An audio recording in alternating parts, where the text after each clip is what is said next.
अस्सलाम वालेकुम। डॉक्टर मुहम्मद कदीर खान इस दुनिया तो रुखसत हो गया तो पाकिस्तान का बच्चा बच्चा अज भी उदे एहसान मंद है। उस वास्ते दुआ करदा अल्लाह पाक उदी कबर नू रोशन फरमावे, क्योंकि उसकी वजह तो कल परसों अरब मुमालिक के अंदर पाकिस्तान का झंडा गलियां दे विच जनाब लहराया गया। कोई गली ऐसी नहीं आई जिस दे अंदर पाकिस्तान का झंडा न लहराया गया होवे।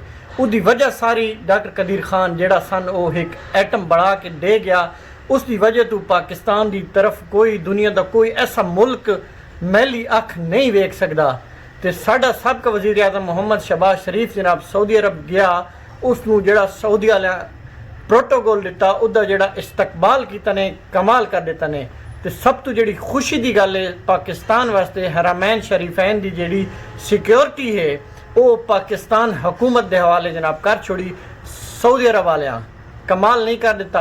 ये सारा क्रेडिट जोड़ा है डॉक्टर मुहम्मद कदीर खान नू आंदा, जेड़ा सन वो बम बढ़ा के दे गया, दुनिया की सुपर पावर सन जनाब करके लग गया इस दुनिया तो। अल्लाह पाक की तरफों दुआ मंगते हैं अल्लाह पाक उसकी कबर ते करोड़ा हाँ रहमत नाजिल फरमावे। वीडियो वेख के शेयर जरूर कर छुड़ाए। अस्सलाम वालेकुम।